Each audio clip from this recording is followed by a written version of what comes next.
आज 23 জানুয়ারি महान विप्लवी नेताजी सुभाष चंद्र बसुर जन्मबार्षिकी 1897 साले आजकेर এই দিনে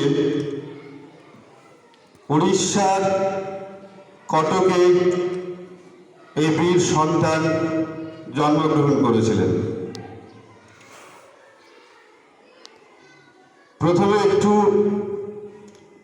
তার ছাত্রজীবন সম্পর্কে জেনে নিই। তিনি ছোটবেলা থেকেই খুব মেধাবী ছিলেন। তার প্রাথমিক মাধ্যমিক কলেজ জীবনে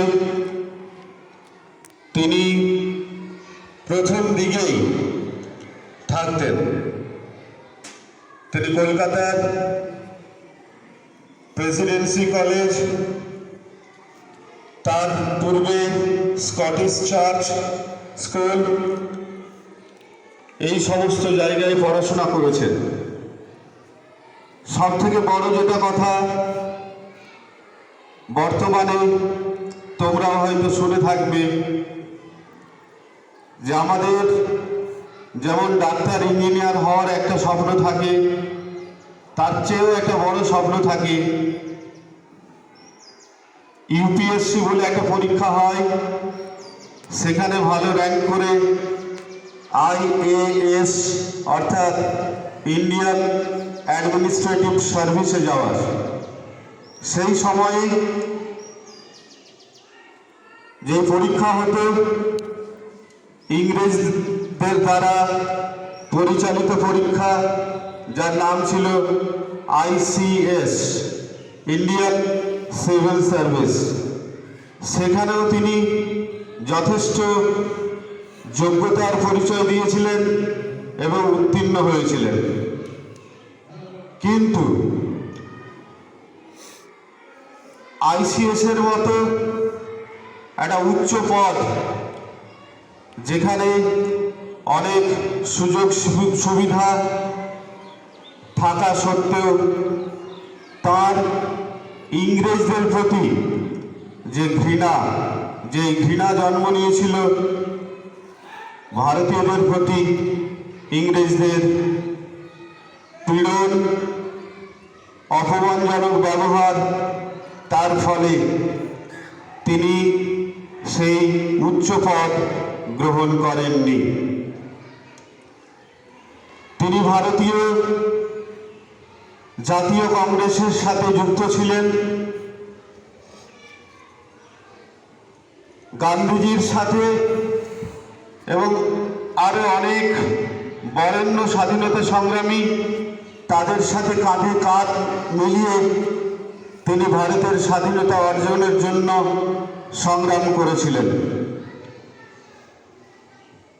তিনি সহিংস মতাদর্শে বিশ্বাসী ছিলেন। তিনি ভারতের জাতীয় কংগ্রেসের সভাপতিও হয়েছিলেন। পরবর্তীতে আবার ভাবাদর্শগত মতানৈক্যের কারণে জাতীয় কংগ্রেস ত্যাগ করে আরও একটি দল, যেটা বর্তমানে ফরওয়ার্ড ব্লক নামে পরিচিত, সেই দল গঠন করেছিলেন। তোমরা শুনেছ আজাদ হিন্দ ফৌজের কথা। সেই আজাদ হিন্দ ফৌজ গঠনেও নেতাজি সুভাষচন্দ্র বসুর একটা বড় ভূমিকা ছিল। তিনি দেশের স্বাধীনতার জন্য দেশের বিভিন্ন প্রান্তে গিয়ে, যখন সুযোগ পেয়েছেন বিদেশে গিয়ে স্বাধীনতার জন্য লড়াই করেছেন, স্বাধীনতার জন্য চেষ্টা করেছেন। যদিও এই বীর সেনানীর শেষ সময়কালটা এখনো রহস্যাবৃত রয়েছে, তার মৃত্যু কিভাবে হয়েছিল সেটা নিয়ে অনেক ধোঁয়াশা রয়েছে, যেটা এখনো উন্মোচিত হয়নি। কিন্তু তিনি আমাদের হৃদয়ে, প্রত্যেক ভারতবাসীর হৃদয়ে জ্বলজ্বল করে রয়েছেন, অমর হয়ে রয়েছেন। তার জীবন আমাদের একটাই শিক্ষা দিয়ে যায়, দেশের জন্য, সমাজের জন্য আমাদের লড়াই করতে হবে, দেশকে ভালোবাসতে হবে, দেশের উন্নতিতে ভূমিকা পালন করতে হবে। দেশের যে ভবিষ্যৎ, অর্থাৎ তোমরা, সেই ছাত্র সমাজকে এগিয়ে আসতে হবে।